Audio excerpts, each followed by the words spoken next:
Hello everyone, welcome to my YouTube channel. আমার YouTube channel S tutorial home. যারা এখনও পর্যন্ত আমার ইউটিউব চ্যানেলটিকে সাবস্ক্রাইব করোনি, অবশ্যই আমার ইউটিউব চ্যানেলটিকে সাবস্ক্রাইব করবে। আজকের ভিডিওটি প্রথম থেকে শেষ পর্যন্ত দেখার পর যদি ভালো লেগে থাকে অবশ্যই লাইক, কমেন্টস এবং বেশি বেশি করে শেয়ার করবে। আজকের আলোচনার বিষয় সিবিপিবিইউ বিএ থার্ড সেমিস্টার মাইনর 3 ইতিহাস সাজেশন নিয়ে আলোচনা করব। আজকের ভিডিওটি অত্যন্ত গুরুত্বপূর্ণ। যে সমস্ত ছাত্রছাত্রী সিবিপিবিইউ অর্থাৎ কোচবিহার পঞ্চানন বর্মা ইউনিভার্সিটির অধীনে যে কোনো কলেজে তোমরা পড়াশোনা করে থাকো না কেন, তোমাদের উদ্দেশ্যে আজকের এই ভিডিও। যারা বর্তমানে থার্ড সেমিস্টারে পড়াশোনা করছো, বিএ থার্ড সেমিস্টার মাইনর 3তে যাদের হিস্ট্রি রয়েছে, ইতিহাস যাদের রয়েছে, তাদের উদ্দেশ্যে আজকের ভিডিও। আজকের suggestion সিবিপিবিইউ BA third semester minor 3 history suggestion, ইতিহাস সাজেশন নিয়ে আলোচনা করব। আজকের ভিডিওটি অত্যন্ত গুরুত্বপূর্ণ। তোমাদের অনুরোধে আজকে আমার এই ভিডিও।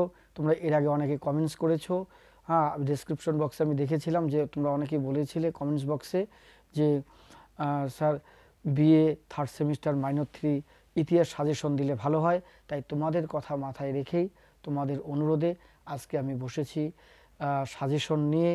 আজকের অত্যন্ত গুরুত্বপূর্ণ ভিডিও।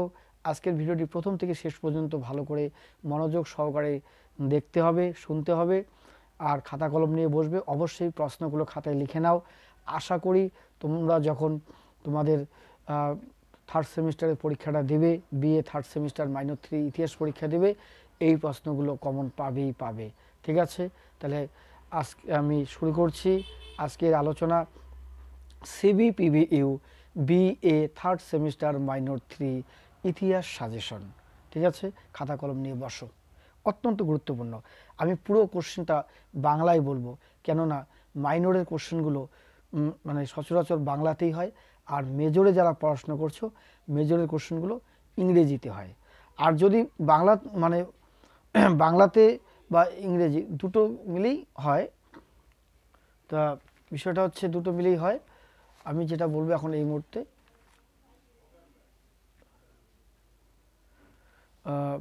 মাইনর 3 যেটা, সেটা মাইনর 3 দুটো ভার্সনেই যদি প্রশ্ন হয়, ইংলিশ বা বাংলা, হ্যাঁ, তাতে কোনো অসুবিধা নেই, কারণ ইংলিশের প্রশ্ন হলেও বাংলাতে থাকবে, যার জন্য আমি বাংলায় প্রশ্ন বলছি।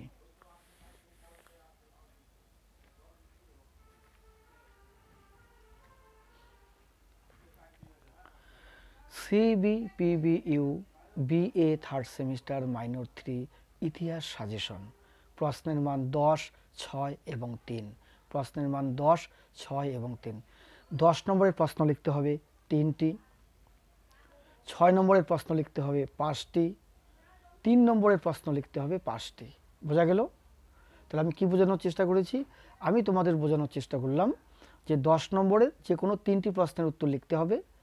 6 নম্বরের মানে প্রশ্নের মান 6, 6 মার্কসের কোশ্চেন, 6-এর 5টি প্রশ্ন উত্তর লিখতে হবে। আর প্রশ্নের মান 3 অর্থাৎ মার্কস 3, 3-এর প্রশ্ন লিখতে হবে 5টি। তাহলে 10 নম্বরের প্রশ্ন লিখতে হবে 3টি, 6 নম্বরের প্রশ্ন লিখতে হবে 5টি, 3 নম্বরের প্রশ্ন লিখতে হবে 5টি। গেল, এই 75 নম্বরে পরীক্ষা দেবে। তাহলে তোমরা কিন্তু অনেকেই কনফিউজড যে দুশ্চিন্তায় রয়েছো, ঘাবড়ে যাচ্ছ যে এত বড় একটা সিলেবাস মাইনর 3, হ্যাঁ, অনেক কিছু রয়েছে, কোনটা পড়বো, কোনটা আসবে, পরীক্ষা কমন পাবে কি না। আবার এমনও ঘটনা ঘটে থাকে অনেক কলেজেই শোনা যায় পরীক্ষার আগে কমপ্লিট সিলেবাস মানে সিলেবাস কমপ্লিট হয় না, মানে সিলেবাসটা কমপ্লিট করতে পারে না, শেষ করতে পারে না। সিলেবাসের টপিক ধরে সিলেবাসের যে টপিকগুলো রয়েছে, ইউনিট যে রয়েছে, সিলেবাসের ইউনিট ধরে টপিক ধরে পুরো পুঙ্খানুপুঙ্খানুভাবে সঠিকভাবে অনেক কলেজেই পড়ানো হয় না, বা পরীক্ষার আগে সিলেবাস শেষ করতে পারে না। কিন্তু পরীক্ষায় কিন্তু প্রশ্ন আসবে, পরীক্ষার প্রশ্নের উত্তর লিখতে হবে। তোমরা নোটস কোথায় পাবে সেটা তোমাদের উপর, ছাত্রদের উপর দায়িত্ব। সে দায়িত্ব কিন্তু কলেজের কোনো গেস্ট টিচার বা এমনি কোনো পার্মানেন্ট টিচারের নয়।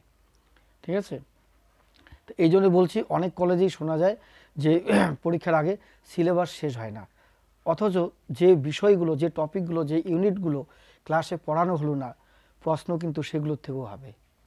এই জন্য বলছি আজকে আমি যে প্রশ্নগুলো বলছি অত্যন্ত গুরুত্বপূর্ণ। আবার অনেক কলেজে সিলেবাস শেষ হয়, সম্পূর্ণ হয়। তা যে প্রশ্নগুলো বলবো খাতা কলমে লিখে নাও, অত্যন্ত গুরুত্বপূর্ণ। প্রথমে বলি প্রশ্নের মান 10। প্রশ্নের মান 10, প্রশ্নের মান 10, marks 10। 10 into 3, 10 into 3 is equal to 30, 30 নম্বর। 10-এর 3টা লিখলে 30 নম্বর, কারণ প্রতিটা প্রশ্নের মান 10। নাম্বার 1 যে কোশ্চেনটা বলবো খাতায় লিখে নাও। নাম্বার 1, প্রাচীন ভারতের ইতিহাসের উপাদান হিসাবে প্রাচীন ভারতের ইতিহাসের উপাদান হিসাবে প্রত্নতাত্ত্বিক উপাদান আলোচনা করো। অত্যন্ত গুরুত্বপূর্ণ প্রশ্ন, BA third semester minor 3 history ইতিহাস সাজেশন, প্রশ্নের মান 10। এখন যে প্রশ্নটা বললাম অত্যন্ত গুরুত্বপূর্ণ, এই প্রশ্নটা খাতায় তুলে নাও তোমরা। নাম্বার 1, প্রাচীন ভারতের ইতিহাসের উপাদান হিসাবে প্রাচীন ভারতের ইতিহাসের উপাদান হিসাবে প্রত্নতাত্ত্বিক উপাদান আলোচনা করো। এই প্রশ্নটা এভাবেও আসতে পারে, প্রাচীন ভারতের ইতিহাস রচনায় প্রত্নতাত্ত্বিক উপাদানের গুরুত্ব আলোচনা করো। কি বললাম? প্রাচীন ভারতের ইতিহাস রচনায় প্রত্নতাত্ত্বিক উপাদানের গুরুত্ব নিরূপণ করো বা আলোচনা করো।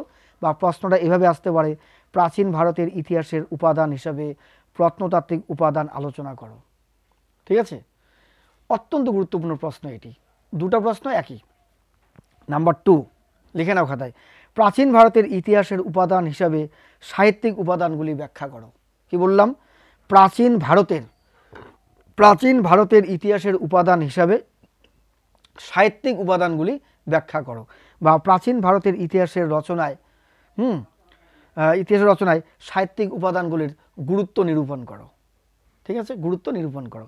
এরপরে তোমাদের পড়তে হবে নাম্বার 3, খাতায় লিখে নাও, হরপ্পা সভ্যতা, সিন্ধু সভ্যতা। এটা পড়তে হবে তোমাদের। হরপ্পা সভ্যতার উৎপত্তি খুবই গুরুত্বপূর্ণ প্রশ্ন। তার সঙ্গে বৈশিষ্ট্য, হরপ্পা সভ্যতার বৈশিষ্ট্য, হরপ্পা সভ্যতার উৎপত্তি, হরপ্পা সভ্যতার বৈশিষ্ট্য এবং হরপ্পা সভ্যতার পতনের কারণগুলি আলোচনা করো। এই যে 3টা প্রশ্ন আমি একসঙ্গে বললাম, এটা 10ও আসতে পারে, 6ও আসতে পারে, এমনকি 3ও আসতে পারে। হরপ্পা সভ্যতার পতনের কারণগুলি উল্লেখ করো। তাহলে হরপ্পা সভ্যতার উৎপত্তি, হরপ্পা সভ্যতার বৈশিষ্ট্য, হরপ্পা সভ্যতার পতনের কারণ বা হরপ্পা সভ্যতার নগর পরিকল্পনা অত্যন্ত গুরুত্বপূর্ণ। এর পরের প্রশ্নটা পড়বে কি, আরেকটা প্রশ্ন বলছি, অথবা যদি এই প্রশ্নটা না আসে তাহলে এটা আসতে পারে, হরপ্পা সভ্যতার সামাজিক, অর্থনৈতিক ও ধর্মীয় জীবন আলোচনা করো। হরপ্পা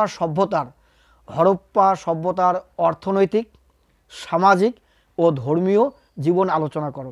এই 3টে থেকে যে কোনো দুটো আসতে পারে 10-এ, বা একটা যদি আসে অর্থনৈতিক জীবন বা সামাজিক জীবন বা ধর্মীয় জীবন যদি আসে তাহলে 6-এ আসতে পারে অথবা 3-এ আসতে পারে। কিন্তু অত্যন্ত গুরুত্বপূর্ণ প্রশ্ন, হরপ্পা সভ্যতার সামাজিক, অর্থনৈতিক ও ধর্মীয় জীবন আলোচনা করো। ঠিক আছে, অত্যন্ত গুরুত্বপূর্ণ প্রশ্ন, হরপ্পা সভ্যতার উৎপত্তি, হরপ্পা সভ্যতার বৈশিষ্ট্য, হরপ্পা সভ্যতার পতনের কারণ বা ধ্বংসের কারণ।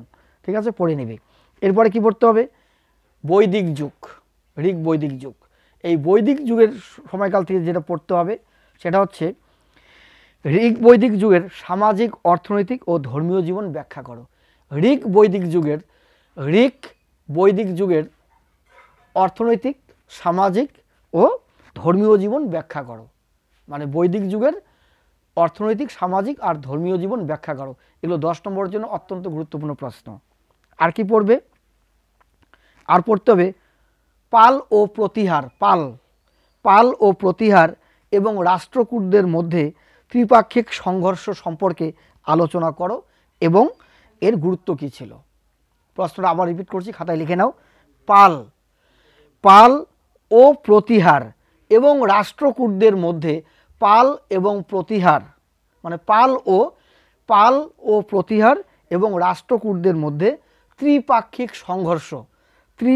সংঘর্ষ সম্পর্কে আলোচনা করো, এর গুরুত্ব কী ছিল। অত্যন্ত গুরুত্বপূর্ণ প্রশ্ন এটা তোমাদের পরীক্ষার জন্য। ঠিক আছে, এরপরে পড়বে মানে মহান কাব্য হিসেবে মহাভারত ও রামায়ণের অবদান আলোচনা করো। মহাভারত ও রামায়ণের অবদান সম্পর্কে আলোচনা করো, বা মহাভারত ও রামায়ণ সম্পর্কে সংক্ষেপে লেখো, বা সংক্ষিপ্ত বিবরণ দাও, বা টিকা লেখো, যেভাবে আসতে পারে। এরপরের প্রশ্ন, ঋগ বৈদিক সভ্যতার বিবরণ দাও। ঋগ বৈদিক সভ্যতার বিবরণ দাও, বা ঋগ বৈদিক সভ্যতার সামাজিক জীবন, অর্থনৈতিক জীবন আর ধর্মীয় জীবনের বিবরণ দাও বা পরিচয় দাও। এরপরে পড়তে হবে অত্যন্ত গুরুত্বপূর্ণ প্রশ্ন, গৌতম বুদ্ধের জীবনী ও ধর্মমত আলোচনা করো। গৌতম বুদ্ধের জীবনী ও ধর্মমত আলোচনা করো। এগুলো প্রশ্নের মান 10। এরপরের প্রশ্ন খাতায় লিখে নাও, চন্দ্রগুপ্ত মৌর্যের কৃতিত্ব। চন্দ্রগুপ্ত মৌর্যের কৃতিত্ব নিরূপণ করো, বা চন্দ্রগুপ্ত মৌর্যের কৃতিত্ব আলোচনা করো। ঠিক আছে। পরের প্রশ্ন অত্যন্ত গুরুত্বপূর্ণ, 3টা স্টার দিয়ে নেবে প্রশ্নটায়, আমি বলে দিচ্ছি, খাতায় লিখে নাও সবাই। কৌটিল্যের অর্থশাস্ত্র ও সপ্তাঙ্গ তত্ত্ব আলোচনা করো। কৌটিল্যের অর্থশাস্ত্র এবং সপ্তাঙ্গ তত্ত্ব আলোচনা করো, বা প্রশ্নটা এভাবে আসতে পারে, কৌটিল্যের অর্থশাস্ত্রের বিষয়বস্তু আলোচনা করো। কৌটিল্যের অর্থশাস্ত্রের বিষয়বস্তু আলোচনা করো, তার সঙ্গে আসতে পারে কৌটিল্যের সপ্তাঙ্গ তত্ত্ব আলোচনা করো। এই কৌটিল্যের অর্থশাস্ত্রের বিষয়বস্তু আর সপ্তাঙ্গ তত্ত্ব, এই দুটোর মধ্যে একটা তোমরা কমন পাবেই। ঠিক আছে, ভালো করে পড়ে নিবে। তারপরের প্রশ্ন যেটা বলবো আমি, বিশ্ব ইতিহাসে অশোকের স্থান নিরূপণ করো। বিশ্ব ইতিহাসে অশোকের স্থান নিরূপণ করো। সম্রাট অশোকের স্থান নিরূপণ করো বা আলোচনা করো। এরপরের প্রশ্ন কি, মৌর্যদের ইতিহাসের প্রধান উপাদানগুলি কি কি তা আলোচনা করো। মৌর্যদের ইতিহাসের প্রধান উপাদানগুলি কি কি তা আলোচনা করো। হ্যাঁ, এটা পড়ে নিও, কিন্তু ইম্পর্টেন্ট হচ্ছে কৌটিল্যের অর্থশাস্ত্রের বিষয়বস্তু আর সপ্তাঙ্গ তত্ত্ব। আর গুরুত্বপূর্ণ প্রশ্ন হলো চন্দ্রগুপ্ত মৌর্যের কৃতিত্ব। গুরুত্বপূর্ণ প্রশ্ন, হরপ্পা সভ্যতার বৈশিষ্ট্য, নগর পরিকল্পনা, হরপ্পা সভ্যতার পতনের কারণ। এগুলো অত্যন্ত গুরুত্বপূর্ণ প্রশ্ন। ঋগ বৈদিক যুগের সামাজিক, অর্থনৈতিক, ধর্মীয় জীবন। ঠিক আছে, এগুলো অত্যন্ত গুরুত্বপূর্ণ। আরও দুটো গুরুত্বপূর্ণ প্রশ্ন বলছি 10-এর জন্য। গৌতমীপুত্র সাতকর্ণীর কৃতিত্ব। সাতবাহন বংশের গৌতমীপুত্র সাতকর্ণীর কৃতিত্ব নিরূপণ করো।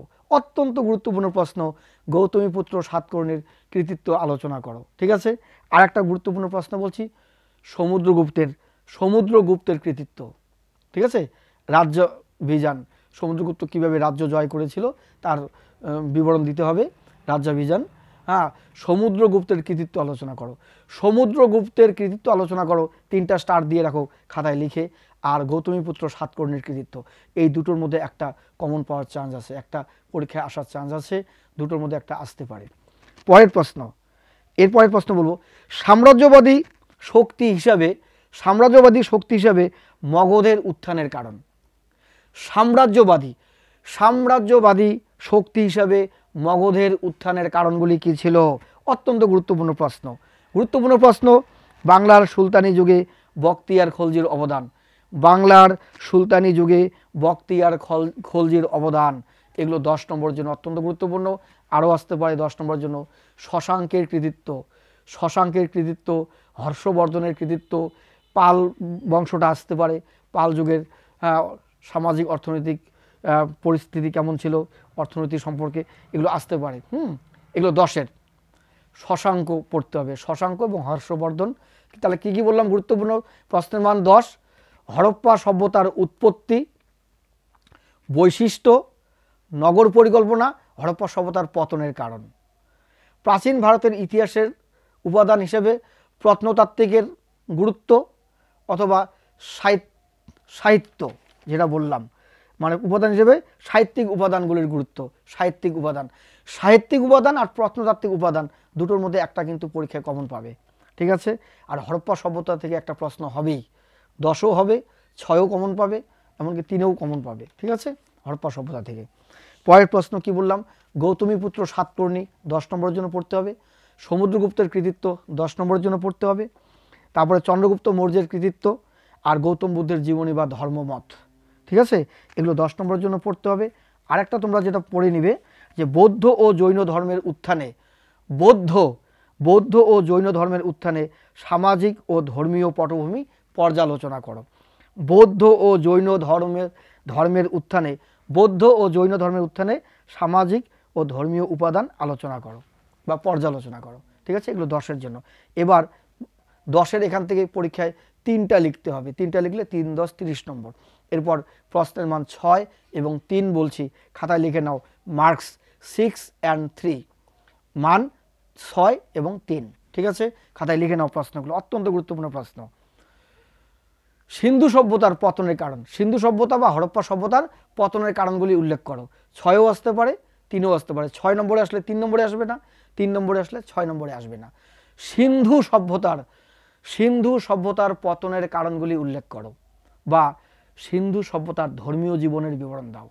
ঠিক আছে, প্রশ্নটা এইভাবে আসতে পারে, হরপ্পা সভ্যতার ধর্মীয় জীবন কেমন ছিল?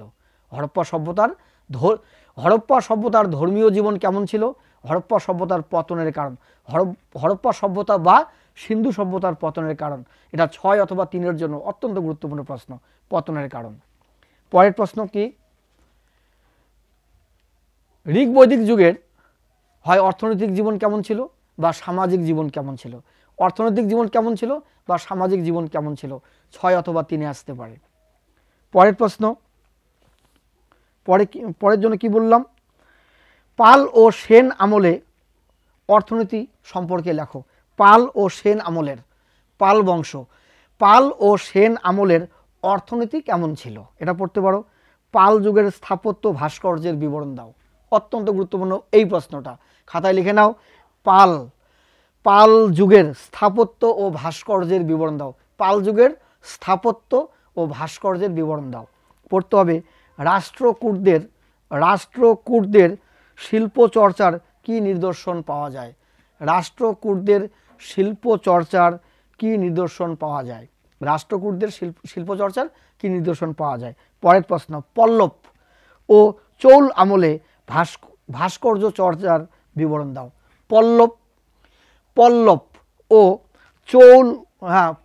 ও চোল আমলে ভাস্কর্য চর্চার বিবরণ দাও। তারপরের প্রশ্ন, টিকা লিখো গুপ্ত যুগের সাহিত্য চর্চা। এর পরের প্রশ্ন, সেন যুগের সাহিত্য চর্চার বিবরণ দাও। পড়তে হবে, টিকা লিখো পল্লব শিল্পরীতি। অত্যন্ত গুরুত্বপূর্ণ প্রশ্ন, পল্লব শিল্পরীতি বা গান্ধার শিল্প, এই দুটো থেকে কিন্তু একটা তোমরা পরীক্ষায় 6 অথবা 3-এ কিন্তু কমন পাবে। পল্লব শিল্পরীতি অথবা গান্ধার শিল্পর বিবরণ দাও, এই দুটোর মধ্যে একটা পাবে, টিকা অথবা বিবরণ দাও। পাল যুগের সাহিত্য চর্চার উল্লেখ করো। পরের প্রশ্ন, গুপ্ত যুগে বিজ্ঞানের অগ্রগতির পরিচয় দাও। গুপ্ত যুগে বিজ্ঞানের অগ্রগতির পরিচয় দাও। গুপ্ত যুগের সমাজ ব্যবস্থার বিবরণ দাও। এগুলো 6-এর জন্য অত্যন্ত গুরুত্বপূর্ণ। মৌর্য যুগের সমাজ ব্যবস্থার বিবরণ দাও। 6 অথবা 3-এর জন্য আসতে পারে। মৌর্য যুগের সমাজ ব্যবস্থার বিবরণ দাও। ঠিক আছে, এগুলো পড়তে হবে। হর্ষবর্ধনের সঙ্গে শশাঙ্কের যুদ্ধ ও তার পরিণতি সম্পর্কে কি জানো। হর্ষবর্ধনের সঙ্গে শশাঙ্কের যুদ্ধ ও তার পরিণতি সম্পর্কে কি জানো, এটা আসতে পারে। এরপরের প্রশ্ন, অত্যন্ত গুরুত্বপূর্ণ প্রশ্ন, খাতায় লিখে 3টা টিকমার্ক দিয়ে রাখো, মানে স্টার চিহ্ন দিয়ে রাখো। চোল, চয় করে চোয়াল ল, চয় ওকার ল, চোল রাজাদের সামুদ্রিক কার্যকলাপের বিবরণ দাও। চোল রাজাদের সামুদ্রিক কার্যকলাপের বিবরণ দাও। আর কি পড়বে? দ্বিতীয় পুলকেশীর কৃতিত্ব সংক্ষেপে লিখো। দ্বিতীয় পুলকেশীর কৃতিত্ব সংক্ষেপে লেখো। এই দ্বিতীয় পুলকেশীর কৃতিত্ব আর চোল রাজাদের সামুদ্রিক কার্যকলাপ দুটোর মধ্যে একটা আসতে পারে। এরপরের প্রশ্ন, টিকা লিখো ম্যাৎসোনায় বা মাৎস্যন্যায়, শশাঙ্কের যে মাৎস্যন্যায় বিষয়টা রয়েছে, মাৎস্যন্যায়, সেটা কিন্তু টিকা হিসেবে আসতে পারে। মাৎস্যন্যায়, টিকা লিখো মাৎস্যন্যায় বা ম্যাৎস্যন্যায়। প্রশ্ন আসতে পারে 6 অথবা 10-এ, শশাঙ্কের কৃতিত্ব। যদি 10 নম্বরে আসে তাহলে 6 আসবে না, 6 নম্বরে আসলে 10 নম্বরে আসবে না। শশাঙ্কের কৃতিত্ব, হর্ষবর্ধনের কৃতিত্ব, ভারতের ইতিহাসে কুষাণ যুগের অবদান, ভারতের ইতিহাসে কুষাণ যুগের অবদান গুরুত্বপূর্ণ প্রশ্ন। এরপরে পড়বে মৌর্য সাম্রাজ্যের পতনের কারণ, 6 নম্বরের জন্য গুরুত্বপূর্ণ প্রশ্ন। মৌর্য সাম্রাজ্যের পতনের কারণগুলি লেখো। মৌর্য সাম্রাজ্যের পতনের কারণগুলি লেখো, 3টা স্টার দিয়ে রাখো খাতায়, বারবার রিপিট করছি, মৌর্য সাম্রাজ্যের পতনের কারণগুলি লেখো, এটা 3টা স্টার দিয়ে রাখো, গুরুত্বপূর্ণ প্রশ্ন। সমুদ্রগুপ্তকে ভারতের নেপোলিয়ন বলা হয় কেন? এটা 6এও আসতে পারে অথবা 3এও আসতে পারে। 6 নম্বরে আসলে 3-এ আসবে না, 3 নম্বরে আসলে 6-এ আসবে না, 6 অথবা 3। 6 নম্বর হিসেবে যদি পড়ো তাহলে 6ও পাবে, 3ও পাবে, অসুবিধা নেই। সমুদ্রগুপ্তকে ভারতের নেপোলিয়ন বলা হয় কেন, বা স্কন্দগুপ্তকে ভারতের রক্ষাকারী বলা হয় কেন? এই দুটোর মধ্যে একটা কিন্তু 3 নম্বরে বা 6 নম্বরে আসতে পারে, 3-এ আসতে পারে। স্কন্দগুপ্তকে ভারতের রক্ষাকারী বলা হয় কেন? আর টিকা লেখো অশোকের ধম্ম, 6 নম্বরের জন্য প্রশ্ন। টিকা লিখো অশোকের ধম্ম, বা টিকা লেখো শব্দটা যদি না আসে তাহলে আসতে পারে অশোকের ধম্ম সম্পর্কে কি জানো, বা অশোকের ধম্মনীতির পরিচয় দাও, ঠিক আছে, এইভাবে আসতে পারে। অশোকের ধম্ম একদম ভেরি ভেরি ইম্পর্টেন্ট প্রশ্ন। অশোকের জনকল্যাণমূলক কর্মসূচিগুলি উল্লেখ করো। অশোকের জনকল্যাণমূলক কর্মসূচি অথবা অশোকের ধম্ম, অশোকের ধম্মটাই আসার চান্স সব থেকে বেশি। এরপরে টিকা লিখো ষোড়শ মহাজনপথ বা মহাজনপথ। টিকা লিখো অষ্টাঙ্গিক মার্গ, অষ্টাঙ্গিক মার্গ, এটা গৌতম বুদ্ধ থেকে পড়ে নিতে হবে। জৈন ধর্মের মূল শিক্ষা কী ছিল? জৈন ধর্মের মূল শিক্ষা কী ছিল? এটা পড়বে 6-এর জন্য। 6-এর জন্য আরেকটা প্রশ্ন বলছি, 6 অথবা 3-এর জন্য। বৌদ্ধ ধর্ম ও জৈন ধর্মের মধ্যে সাদৃশ্য বৈসাদৃশ্য, কি বললাম? বৌদ্ধ ধর্ম ও জৈন ধর্মের মধ্যে সাদৃশ্য বৈসাদৃশ্য, সাদৃশ্য বৈসাদৃশ্যটা পড়ে নিতে হবে। এগুলো পড়বে। আর ভারতে আর্যদের আগমনের কাল উল্লেখ করো, ভারতে আর্যদের আগমনের কাল উল্লেখ করো। এগুলো 6 অথবা 3-এর মধ্যে কমন পড়বে, ঠিক আছে। তোমাদের প্রাচীন ভারতের ইতিহাস থেকে 1206 খ্রিস্টাব্দ পর্যন্ত কিন্তু ভালো করে পড়তে হবে। একদম কুতুব মিনার বা মোহাম্মদ ঘড়ির তরাইনের যে যুদ্ধ সেই অবধি পড়তে হবে। তার আগে যে কিছু সুলতান রয়েছে, সুলতানের আমলগুলো একটু পড়ে নেবে। আমি সব বললাম না, যে প্রশ্নগুলো গুরুত্বপূর্ণ সেগুলোই বললাম, ঠিক আছে। এগুলো পড়ে নিতে হবে। আরব জয়, সিন্ধু জয়, এগুলো আরবরা কীভাবে সিন্ধু জয় করেছিল এগুলো পড়বে। তরাইনের যুদ্ধের গুরুত্বগুলো পড়বে, দ্বিতীয় তরাইনের যুদ্ধ, প্রথম তরাইনের যুদ্ধ, দ্বিতীয় তরাইনের যুদ্ধ, এগুলো দাস ব্যবস্থা, ঠিক আছে, এগুলো পড়ে নেবে। তাহলে সুলতানির যুগে বখতিয়ার খলজির অবদান, এগুলো পড়তে হবে। তাহলে যে প্রশ্নগুলো বললাম, শুঙ্গ বংশ, এগুলো পড়তে হবে। এগুলো কিন্তু পড়ে নেবে। শুঙ্গদের যুগ, পুষ্যমিত্র শুঙ্গ বা হেলি বা ডোরাস, এগুলো পড়বে। মোহাম্মদ ঘড়িটা পড়তে হবে। এগুলো কুষাণ বংশ, অশোক, এগুলো ভালো করে পড়ে পরীক্ষা দিতে যাবে। আজকের সাজেশন অত্যন্ত গুরুত্বপূর্ণ সাজেশন, আমার সাজেশন নাম্বার 1 সাজেশন। আমি নিজে ঘরে বসে চিন্তা ভাবনা করে অভিজ্ঞতার নিরিখে আমি সাজেশন তৈরি করি। আমার প্লাস পয়েন্ট এটা, আমি নিজে সাজেশন তৈরি করি, ঠিক আছে, নিজে সাজেশন করি। আমার ইউটিউব চ্যানেলে আমি নিজে সাজেশন পোস্ট করি, ঠিক আছে। আজকের ভিডিওতে আলোচনা করা হলো CBPBU BA 3rd semester minor 3 history অর্থাৎ ইতিহাস পরীক্ষার সাজেশন। এই সাজেশনে বলা হলো প্রশ্নের মান 10, 6 এবং 3। যে প্রশ্নগুলো বললাম এগুলো ভালো করে পড়ে নেবে। এই প্রশ্নগুলোর থেকেই পরীক্ষায় কমন পাবে, এই প্রশ্নগুলোই আসবে। ভালো করে পড়ো। আর যদি নোটসের দরকার হয় আমার সঙ্গে যোগাযোগ করো, হোয়াটসঅ্যাপ নম্বরে আমার সঙ্গে যোগাযোগ করো। আমার হোয়াটসঅ্যাপ নম্বর 9093535537। এই নম্বরে যোগাযোগ করো, অবশ্যই আমি তোমাদের সাহায্য করব, ঠিক আছে। এই প্রশ্নগুলো পড়ো। আমি এটুকুন তোমাদের গ্যারান্টি দিয়ে বলতে পারি, পরীক্ষার আগেই, পরীক্ষার পরে তোমরা আমাকে কমেন্টস করে জানাবে যে স্যার আপনার সাজেশন আমরা পেয়ে খুবই উপকৃত হয়েছি, পরীক্ষায় কমন পড়েছিল, ঠিক আছে। রাখছি। অবশ্যই আমার ইউটিউব চ্যানেলটিকে সাবস্ক্রাইব করবে। আর আজকের ভিডিওটি যদি তোমাদের কাছে ভালো লেগে থাকে অবশ্যই লাইকস, কমেন্টস এবং বেশি বেশি করে শেয়ার করবে। আর আমার YouTube channel S tutorial home, এই ইউটিউব চ্যানেলটিকে অবশ্যই সাবস্ক্রাইব করবে। অত্যন্ত গুরুত্বপূর্ণ সাজেশন আজকের, ঠিক আছে। BA 3rd সেমিস্টার মাইনর 3 ইতিহাস suggestion CBPBU BA 3rd semester. Okay, এই সাজেশন মাফিক পড়ো, ভালো রেজাল্ট করবে। আর অবশ্যই আমার YouTube channel S tutorial home, এই চ্যানেলটিকে সাবস্ক্রাইব করবে।